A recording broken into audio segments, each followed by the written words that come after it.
Morning, how's everybody doing out there in YouTube land? Joe Buddy Danny E. Barnes. Let Roman get going. Anyway, it's about, well, I think it's like 6:20 this morning.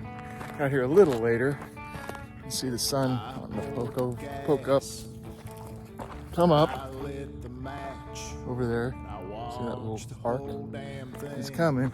So I didn't bring my sunglasses, so we get moving here. But anyway, I've struggled whether or not I should mention this or not, so I'm just going to mention it.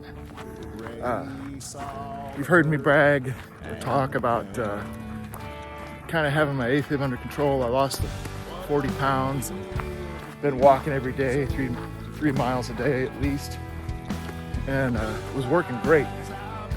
I wouldn't go into AFIB about every month and a half or so, almost every 2 months, and that was working great. I mean, because they say you're going to live with it for the rest of your life, so you might have to deal with it once in a while. And I was okay with that. But now here lately, it's been happening about once a week, sometimes twice a week. And a lot of times it happens at night, like when I'm going to bed now, or while I'm sleeping.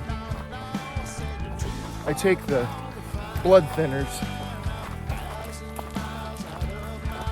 to keep me from having a major stroke.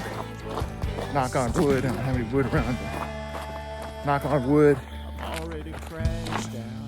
that doesn't happen.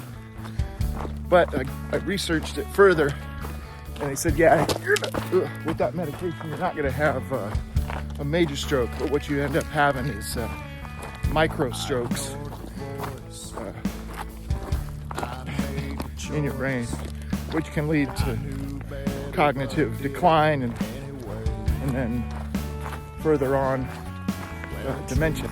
So what I'm trying to get at is I'm probably going to have to go ahead and break down and get what they call the ablation surgery, which I'm not looking forward to, but I can't afford to lose any IQ points at all.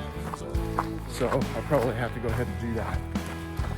Not looking forward to it because I'm not a needles guy. They have to, what they do, the ablation, if you're not aware, is they run it's a laser, and they run it up in through your groin area, up into inside of your heart, and then they make little cuts with that laser in your heart. The AFIB is an electrical problem. It's an electrical misfire stemming from your vagus nerve. Excuse me, those lasers make those little slits or cuts in the electrical membrane or whatever it is, and then that way the heart can't communicate to go sideways on you. And I guess what it is the upper and the lower chambers are misfire, and they're not in sync.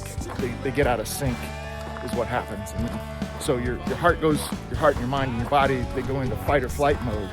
That's why I'm laying there sleeping, and I wake up in the morning and I've got a pretty good headache. My whole body is fatigued and tired, and I feel like I ran a marathon or something like that. Anyway, that's what's happening with me. If you got a minute, maybe say a prayer for your old buddy Danny Barnes, that the AFIB just goes away. I don't have to get the surgery, but I don't think that's gonna happen. Anyway, have a great weekend, everybody. Over and out.